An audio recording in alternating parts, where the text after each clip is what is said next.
Hello students, मैं educator Sonia. आज आपको इवैल्यूएशन की सीरीज का topic tools and techniques of evaluation करा रही हूँ, क्योंकि success of evaluation depends on the correct selection of tools and techniques. तो आइए शुरू करते हैं।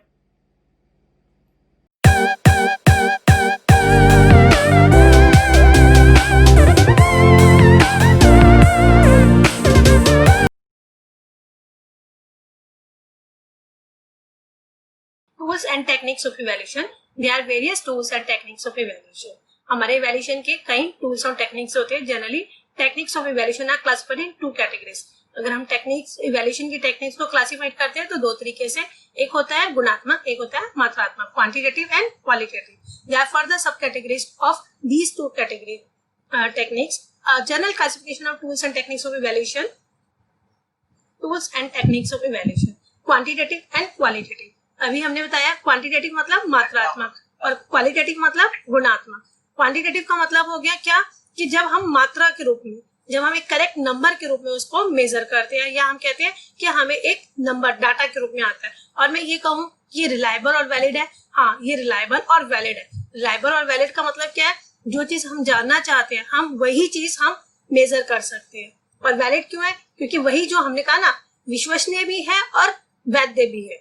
और क्वालिटेटिव में हम ये कह सकते हैं कि ये रिलायबल और वैलिड नहीं होते, क्योंकि गुणों पे आधारित है। अब हमने कहा ये बहुत अच्छा है। अब किसी के पॉइंट ऑफ व्यू से हम कोई भी बात करते हैं कि हर आदमी के लिए हम जब उसके गुणों की बात करते हैं तो हम उसको कैसे मेजर करते हैं, मेजर नहीं करेंगे, हम उसे क्या करेंगे, असेस करेंगे। अब किसी के पैमाने पर वो अच्छा भी हो सकता है और किसी के पैमाने पर वो बुरा भी हो सकता है। तो यहाँ पर क्वालिटेटिव और क्वांटिटेटिव की बात कर रहे हैं, तो हमने कहा क्वांटिटेटिव जो है वो रिलायबल हो जाती है। ठीक है, तो अब हमने इसकी, जब हम इसकी फर्दर डिवाइड करते हैं तो ये थ्री टाइप्स के होते हैं, रिटन, ओरल और प्रैक्टिकल। रिटन टेस्ट को हम फर्दर डिवाइड करते हैं। जैसे हमने कहा ये क्या होता है, लिखित परीक्षा। इसमें छात्र लिखित प्रश्न के उत्तर हमें देते हैं। इसमें हम छात्रों की जो मेमोरी है, एनालिसिस है, उसको मेजर करने का काम करते हैं। और ये थ्री टाइप्स का होता है। पहला होता है शॉर्ट आंसर टाइप्स, जिसमें हम ये देखते हैं कि बच्चों को कॉन्सेप्ट के बारे में कितना पता है। देखो, किसी भी चीज को समझने के लिए पहले उसका मीनिंग पता होना चाहिए, तो वो हमें कैसे पता लगता है, उसके शॉर्ट आंसर टाइप से। फिर हम बात करते हैं ऐसे टाइप की, ऐसे टाइप जिसमें निबंधात्मक, किसी भी कॉन्सेप्ट के बारे में उसको कितना पता है वो हमें कैसे पता चलेगा, निबंधात्मक मतलब ऐसे टाइप में, क्योंकि उसमें डिटेल स्टडी लिखी जाती है, उस कॉन्सेप्ट के बारे में डिटेल में लिखा जाता है। और ऑब्जेक्टिव की बात की जाती है तो ये उद्देश्य पर आधारित होता है। उद्देश्य पर मतलब हम यहाँ पे कह सकते हैं कि हम क्या जानना चाहते हैं, हम क्या जानना चाहते हैं, उसके लिए हम उसको फर्दर डिवाइड करते हैं। और ये टू टाइप्स का होता है, एक होता है रिकॉग्नाइजेशन और दूसरा होता है रिकॉल। अब देखो यहाँ पर मैं आपको एक बात और समझाती हूँ, रिकॉल और रिकॉग्नाइजेशन, आपके ये दो वर्ड्स हैं। आपको ध्यान होगा जब आपने ब्लूम्स टैक्सोनॉमी की होगी तो उसमें आपने पहले सबसे पहले कौन से किया था, कॉग्निटिव एस्पेक्ट डोमेन किया था, जिसमें हमने नॉलेज पढ़ा था। और नॉलेज में हम क्या जानते हैं, रिकॉल एंड रिकॉग्नाइजेशन। ये नॉलेज के अंदर हम दो ऑब्जेक्टिव्स को फाइंड आउट करते हैं, जो इंस्ट्रक्शनल ऑब्जेक्टिव्स है उसमें रिकॉल का मतलब है जानना, कि हमने किसी भी मीनिंग को जाना। जैसे अगर मैं एग्जांपल के तौर पे लूं नाउन, तो नाउन का मतलब क्या है, जाना, कि अगर हम किसके बारे में, कि बच्चे नाउन को जान सकेंगे। और पहचानना, कि जब हम प्रॉपर नाउन की, कॉमन नाउन की, एब्स्ट्रैक्ट नाउन की बात करें तो उसको पहचानना। देखो, जानने और पहचानने में अंतर है। क्या है कि जैसे हम कहीं आते जाते हैं तो हमने किसी को देखा, देखने से मतलब ये नहीं है कि हम सबको जानते हैं, जानते उन्हीं को है जो हमारे क्लोज होते हैं, और देखते तो हम सब कुछ है। तो यही रिकॉल और रिकॉग्नाइजेशन में यही डिफरेंस होता है। अब ऑब्जेक्टिव हमारा क्या है, रिकॉग्नाइज में जब हम बात करते हैं तो ये फर्दर 5 टाइप से हम डिस्क्राइब करते हैं। जैसे एमसीक्यूज, जो आज के टाइम में जितने भी हमारे ऑब्जेक्टिव टाइप पेपर्स होते हैं, जब मैं कहा कि हमारे कोई भी कंपटीशन एग्जाम्स होते हैं उसमें एमसीक्यूज आते हैं। एमसीक्यूज मतलब ये हमारी जो स्टेटमेंट दी होती है उसके बहुत क्लोजेस्ट क्वेश्चंस पॉइंट्स दिए होते हैं, जिनमें हमें बिल्कुल करेक्ट आंसर देना होता है। यहाँ पर हम ये कह सकते हैं कि एक स्टेटमेंट होती है, उसके 4 ऑप्शंस होते हैं या 2 ऑप्शंस होते हैं, उनमें से हमें चूज करना होता है क्या सही है और क्या उसके पास हो सकता है। मतलब मैं यहाँ पे कह रही हूँ ना कि आपके पास एक स्टेटमेंट है, उससे रिलेटेड आपको 4 ऑप्शन दिए होंगे जो बिल्कुल करेक्ट मेजर कर रहे हैं उसके बारे में, जो बिल्कुल उसी पॉइंट पे जो हमारा मेन ऑब्जेक्टिव है उसी को डिफाइन करते हैं। तो यहाँ पर हमारा आता है सेकंड, ऑल्टरनेटिव रिस्पॉन्स टाइप, जिसका मतलब है ट्रू फॉल्स। मतलब आपके पास यहाँ पर भी एक स्टेटमेंट दी है, लेकिन हमें यहाँ पर क्या बताना है कि ये स्टेटमेंट ट्रू है या फॉल्स है। अगर ट्रू है तो हमें कोई उसके लिए वैलिड रीजन नहीं देना होता। लेकिन आज के टाइम में जब हम एग्जाम लेते हैं, इवैल्यूएशन करते हैं, तो बच्चों को अगर उन्होंने फॉल्स दिया तो उनसे ये भी पूछा जाता है कि फॉल्स क्यों, आप उसका रीजन दीजिए। तो वहां पर उन्हें वो स्टेटमेंट करेक्ट करनी है। दैट मीन्स बच्चे ने उस कॉन्सेप्ट के बारे में अच्छी तरह से पढ़ाई रीड किया है। फिर आता है क्लासिफिकेशन। क्लासिफिकेशन जैसे ऑर्ड होता है, आपके पास 4 ऑप्शंस दिए होते हैं, जैसे पेन, पेंसिल, इरेजर, और अगर हमने दूसरा बोला ज्योमेट्री बॉक्स। तो इसमें क्या डिफरेंट है क्लासिफाई करना, कि वो आपको पता लग रहा है ये सारी चीजें जो है हमारी ज्योमेट्रिकल यूज है, जबकि ज्योमेट्री क्या है, ज्योमेट्री उसमें रखने के लिए एक चीज है, जबकि हम पढ़ने के लिए सारी चीजें यूज करते हैं। तो यहाँ पर हम क्लासिफिकेशन करके दिखा रहे हैं। मैचिंग टाइप की बात करो तो ये एसोसिएट लर्निंग, एसोसिएटिव लर्निंग जो हमने पढ़ी थी पहले भी, आपको ध्यान हो कौन सी एसोसिएटिव लर्निंग थी, जिसमें आपके पास एसोसिएट करके पढ़ाया जाता है। जैसे मैंने यहाँ पर आपको यहाँ पर समझाऊं मैचिंग में कि हम ऑब्जेक्टिव कर रहे हैं, ऑब्जेक्टिव में थिन का अपोजिट क्या होगा, ठीक। इसी तरह से टॉल का शॉर्ट, तो वो ऑब्जेक्टिव जो उसके साथ एसोसिएट करता हुआ है, ठीक है। फिर आता है अरेंजमेंट, जो कि जंबल वर्ड्स भी कह सकते हैं, कि आपके पास जो वर्ड्स दिए होते हैं वो रीअरेंज होते हैं, उनको सीक्वेंसिंग में लेकर आना। जैसे अल्फाबेटिकल है, आपके पास Z दिया है, पहले S दिया है, फिर P दिया है, तो उनको अरेंजमेंट में लेकर आना, जैसे हमारा अल्फाबेटिकल ऑर्डर होता है उसके अंदर लगाना, तो that is arrangement type. Clear है अब आपको? अब हम रिकॉल की बात कर रहे हैं, तो रिकॉल में मैंने आपको बताया ना कि सिर्फ हम जानते हैं, तो उसमें हम क्या करते हैं, only fill in the blanks, मतलब उस स्टेटमेंट को कंप्लीट करते हैं। इसको सेंटेंस कंप्लीशन टेस्ट भी बोलते हैं, ठीक है। ये हमारा पार्ट था सारा का सारा क्वांटिटेटिव। अब हम बात करते हैं क्वालिटेटिव की, जिसको हम गुणात्मक कहते हैं। अब गुणात्मक में सबसे पहले हम बात करते हैं ऑब्जर्वेशन। ऑब्जर्वेशन मैंने आपको बताया था कहाँ पर प्रयोग होता है, ऑब्जर्वेशन होता है छोटे बालकों के इवैल्यूएशन के लिए, क्योंकि वो बच्चे, हम जो टीचर्स है, जैसे हम प्री प्राइमरी की बात करें, हम प्राइमरी की बात करें, तो वहाँ टीचर बच्चों को कैसे इवैल्यूएट करेगी, क्योंकि उन्हें तो अभी लिखना पढ़ना नहीं आता, तो वहां पर टेक्निक यूज की जाती है observation. Case study, case study problem based होती है। Evaluator collect much information from all accessible resources about the student. यहाँ पर जो इवैल्यूएटर या टीचर है, बच्चे के बारे में सभी से ज्यादा जानकारी इकट्ठी करते हैं, चाहे वो पेरेंट्स हो, चाहे वो फ्रेंड्स हो, चाहे उसके आसपास का जो सोसाइटी है, उससे उसके बारे में ज्यादा से ज्यादा उस बच्चे के बारे में जानने की कोशिश करता है। इसके लिए वो स्कूल के रिकॉर्ड्स हैं, उसके ऑब्जर्वेशन है, जो एलसीडी रिकॉर्ड्स हैं, मतलब वो स्कूल में उसका बिहेवियर क्या है, उससे रिलेटेड सारी की सारी इन्फॉर्मेशन लिखता है। इसका मेन ऑब्जेक्टिव क्या होता है, इसका मेन ऑब्जेक्टिव होता है, अगर किसी बच्चे को कोई प्रॉब्लम है, साइंटिफिकली हम ये कहते हैं कि ये साइकोलॉजिकल बेस्ड होता है, क्योंकि प्रॉब्लम है, और प्रॉब्लम जैसे हमने कहा काउंसलिंग होती है, वो काउंसलिंग करके ही उसको सॉल्व किया जाता है। थोड़ा सा ये कॉम्प्लिकेटेड है, अगर हम इसके बारे में डिटेल में स्टडी करेंगे तो हम आगे आने वाली सीरीज में हम इसके बारे में डिटेल में पढ़ेंगे। अभी यहाँ पे सिर्फ हमें शॉर्ट में बताना है कि केस स्टडी जो है प्रॉब्लम बेस्ड। फिर हम एनएससी डॉटर रिकॉर्ड्स की बात करते हैं।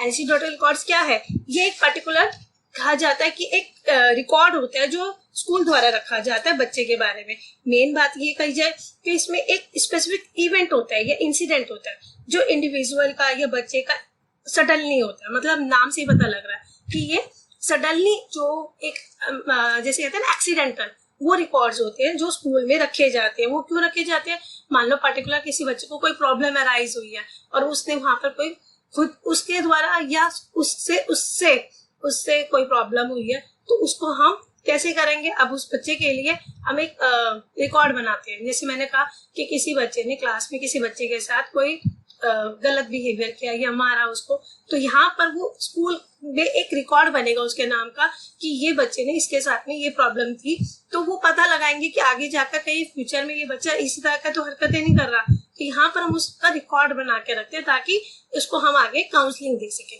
फिर हम बात करते हैं चेकलिस्ट की। चेकलिस्ट में भी ऐसे कुछ स्टेटमेंट्स दिए जाते हैं और उनमें स्टूडेंट्स को येस और नो में आंसर करना होता है। मेन बात ये है कि जो भी स्टेटमेंट दी जाती है उसके जो ऑब्जेक्टिव्स है वो क्लियर होने चाहिए। इसमें क्या है, बच्चे के एटीट्यूड्स, अगर मैं कहूँ उनका अफेक्टिव जो हमने पढ़ा किया ना 3 डोमेन्स के, जो कॉग्निटिव, अफेक्टिव और साइकोमोटर, तो ये अफेक्टिव मोटर से या डोमेन से रिलेट करते हैं, क्योंकि इसमें क्या होता है बच्चे फील करे हुए होते हैं, तो उन्हें पता होता है कि किसी भी चीज के लिए वो येस और नो आंसर दे रहे हैं, तो उनको उसके पास प्रॉपर लॉजिकल या मैं कहूँ कि उनके पास एक रीजन होता है जिसके लिए वो येस और नो करते हैं। फिर आती है रेटिंग स्केल की बात। तो रेटिंग स्केल में भी कुछ स्टेटमेंट दिए जाते हैं। रेटिंग स्केल में जब मैंने कहा स्टेटमेंट दिए जाते हैं तो उसके उनके पॉइंट्स होते हैं, good, very good, average, normal. उनमें से हम क्या करते हैं, रेट देते हैं किसी भी स्टेटमेंट के ऊपर। आप बता रहे हैं कि आप स्कूल जाते हैं, हाँ जी, तो उसमें आपका आता है क्यों जाते हैं, तो बच्चे बोलते हैं आप नहीं। जैसे हम यहाँ पे क्वेश्चन पूछ सकते हैं कि बच्चों को आपको स्कूल जाना पसंद है, कुछ बच्चे कहेंगे हाँ, कुछ कहेंगे नहीं, तो ये एवरेजली कि हाँ हम जाना भी चाहते हैं, नहीं भी जाना चाहते, तो उनको रेट करना। और लिकेट रेटिंग स्केल जो है सबसे मोस्ट इंपॉर्टेंट होता है। Cumulative report card. अब यहाँ पे रिकॉर्ड कार्ड की बात करें तो ये क्यूमुलेटिव रिकॉर्ड ना बोल के इसे रिपोर्ट कार्ड बोला जाता है। क्यों? क्योंकि इसमें बच्चे का name, father name, date of birth, everything is written in this record. मतलब उस बच्चे की पूरी प्रोग्रेस रिपोर्ट, जब से वो स्कूल में है और जब तक वो स्कूल में रहता है, उसके सारे रिकॉर्ड्स को उसमें मेंशन किया जाता है। हमारा नेक्स्ट आता है क्वेश्चनियर। क्वेश्चनियर जैसे नाम से पता लग रहा है, यहाँ पर प्रश्नों की श्रृंखला होती है जो कि परफॉर्मेंस बेस्ड होती है, जो हमें जानने में मदद करती है बच्चे के बिहेवियर के बारे में, बच्चे के नॉलेज के बारे में, कि उसकी किसी भी कंटेंट को लेकर कितनी नॉलेज है। फॉर एग्जाम्पल, मान लो हमने बोला आई कैन ड्रॉ मैप, अगर अब बच्चे से हम पूछ रहे हैं तो बच्चा बताएगा यस आई कैन, तो उसने यस और नो में आंसर किया तो वो बता रहा है। ऐसे हमने उससे पूछा I find subjects of social science, कि आपको किसी भी सब्जेक्ट में कैसा लगता है, बोरिंग लगता है, एवरेज लगता है, इंटरेस्टिंग लगता है। तो यहाँ पर बच्चे के जो आंसर्स है हमने क्वेश्चंस के साथ में बनाए हैं और उससे एक सर्वे टाइप में, जैसे मैंने बताया ये रिसर्च मेथोलॉजी का एक इफेक्टिव टेक्निक है, क्योंकि यहाँ से हम सर्वे भी करते हैं, इसको हम सर्वे टेक्निक में यूज करते हैं। सर्वे का मतलब है हमने इतने सारे क्वेश्चंस बनाते हैं, मिनिमम जो है हम 25 क्वेश्चंस की एक सीरीज लेके चलते हैं, जिसमें हम जानना चाहते हैं कि बच्चे स्टडीज के प्रति उनका जो बिहेवियर है वो कैसा है। तो हम यहाँ पर क्वेश्चंस की एक सीरीज बनाएंगे और हर बच्चे से इस तरह के क्वेश्चंस पुटअप करेंगे, उसके बाद हम उसका रिजल्ट निकालते हैं। तो यहाँ पर हम ये जो क्वेश्चनर है उसके बाद सर्वे कर, जो आप मैंने अभी बोला ना कि रिसर्च मेथोलॉजी में हम सर्वे करके इस टेक्निक को यूज करते हैं। ऐसे इंटरव्यू भी सेम इसी तरह से कंडक्ट किया जाता है, लेकिन इंटरव्यू क्या है, फेस टू फेस कन्वर्सेशन है। अब यहाँ पर क्वेश्चनर और इंटरव्यू की बात की तो क्वेश्चनर कोई भी, जैसे आपने फ्रेम तो कर दिया, लेकिन आप सामने जरूरी नहीं है कि आप उनके सामने हो, आपने उनको पर्चे दे दिए, हर एक बच्चे को इंडिविजुअल, एक बार क्लास में गए सभी बच्चों को दे दिए, तो आप एक साथ सभी पे सर्वे कर सकते हो। लेकिन इंटरव्यू क्या है, 1 by 1 होता है, मतलब फेस टू फेस होता है, जिसमें 2 पर्सन जो होते हैं किसी मेन पर्पस पे बात कर रहे होते हैं। मेन पर्पस मतलब जो हमारा ऑब्जेक्टिव है उसके ऊपर बेस्ड होता है। हमारा ऑब्जेक्टिव क्या होगा, किसी बात को ये जानना। जैसे मैंने बोला ना, यहाँ फेस टू फेस इंटरेक्शन है, इसमें 2 पर्सन, जो लेता है उसको इंटरव्यूअर बोलते हैं और जो देता है उसको इंटरव्यू ही बोलते हैं। तो यहाँ पर जो है उसमें बच्चों से एक्सपेक्ट किया जाता है कि वो टीचर्स के क्वेश्चंस का प्रॉपर आंसर्स देंगे। अब यहाँ पर अलग अलग, मतलब मैं इंटरव्यू की अगर डिटेल में स्टडी की बात करूंगी तो ये भी एक रिसर्च मेथोलॉजी है। और जब हमें किसी चीज की कोई, क्योंकि रिसर्च किस लिए की जाती है, नॉलेज के लिए, क्योंकि ये एक सिस्टमेटिक एफर्ट होता है जो नई नॉलेज को जानने के लिए किया जाए, रिसर्च में हेल्प करता है। और हमारी रिसर्च है वो केस स्टडी, क्वेश्चनियर और ऑब्जर्वेशन और इंटरव्यू, ये टूल्स सबसे ज्यादा इसके अंदर यूज किए जाते हैं।